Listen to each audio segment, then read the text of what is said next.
आप सभी को प्रणाम। और आज आपके सामने मैं एक कविता लेके आई हूँ, बहुत छोटी सी कविता जिसे आप जानते हैं कि यह मेरे कविता संग्रह समृद्ध कैन से ली गई हुई है। और इसका शीर्षक है कैंसर, अविकल अविचल। हम समझदार हैं, हम समझदार हैं, वर्तमान हमसे कांपता है, भविष्य हम पर इतराता है, अतीत मुँह चुराता है।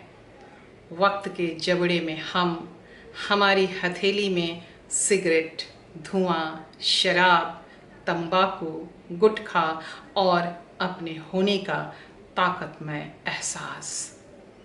अदब में है आकर्षण, नीत शोभती है किताबों में। हम हैं अविरल, अविकल, अविचल। Thank you.